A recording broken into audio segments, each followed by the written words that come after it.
I've been thinking about Arsenal, which given recent events is probably unhealthy, but here we are. 22 years and now the league's back.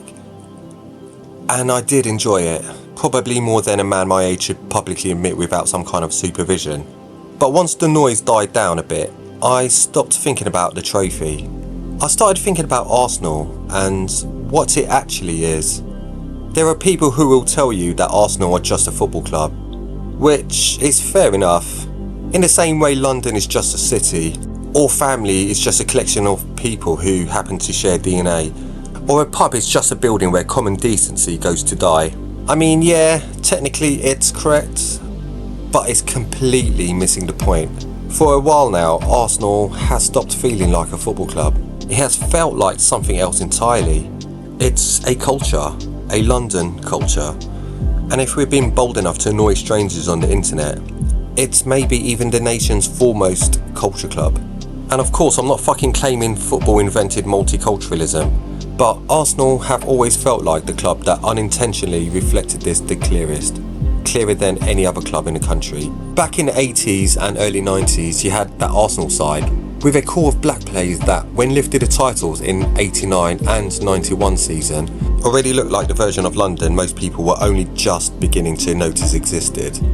And then came Ian Wright, who didn't just score goals, he basically redefines what joy looks like in red and white. That Bogle celebration after the goal wasn't just a dance move, it was a firm nod to the streets of London. Londoners all knew that move, we all grew up familiar with it, and we knew what he was doing. It was a bit of, yeah, we're here, deal with it. No explanation needed, everyone just got it. And fast forward a bit and you get to that early 2000s Arsenal side, and there's that famous game against Leeds where Arsenal became the first side in England to start 9 black players. I mean, that was huge, it was a big deal. We didn't do it to make a statement or for the headlines or any of that bollocks.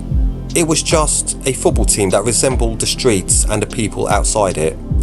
We weren't the first club to have black players, but we became one of the first clubs where black players weren't treated like guests. David Rocastle, Ian Wright, Paul Davis, Thierry Henry, Patrick Vieira, Sol Campbell, they weren't black Arsenal players, they were Arsenal, and we cheered the fuck out of them. And honestly, that's the bit people don't realise when they argue about identity and London and whether multiculturalism works or not. Because you hear it all the time, especially in the media. We see headlines about how London's broken, about how it's too divisive, too divided, about how it's a failure in multiculturalism, about how immigration has ruined it and it doesn't work. Apparently we're all supposed to be standing around glaring at each other in some permanent state of cultural misunderstanding. The media will have you believing we're all on the brink of civil war. Then Arsenal wins the league, right? And the streets don't look like that at all.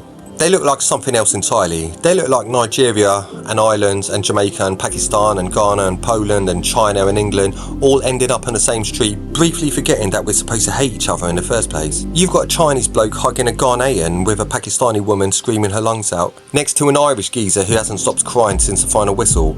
People who would never otherwise cross paths suddenly speaking the same language, the language of football and the language of Arsenal. And that's when it hits you. This is the London I recognise. This is the London we know. Yes, it's chaotic and loud. And yes, it's held together with sarcasm, doner kebab, and a kind of organised chaos that only makes sense when you're inside it. But still, it's held together, a lot stronger than people give it credit for. And it's the side of London that the media doesn't talk about.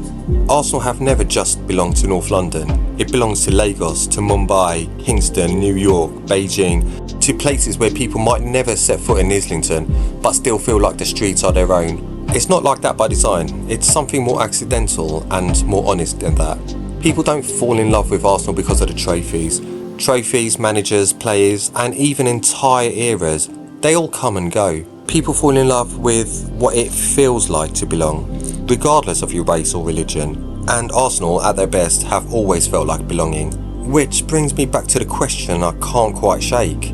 What is Arsenal? And I think that Arsenal will annoy neutrals, because it's clearly not just about football. Arsenal's a culture. It is to us.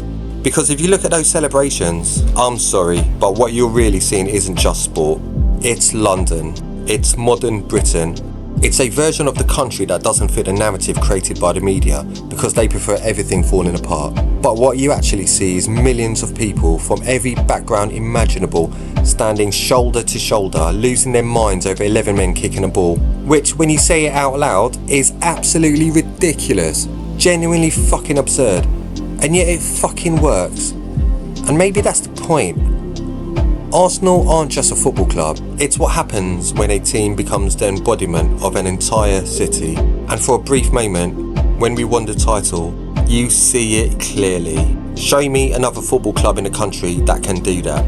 Show me another football club where we've seen that.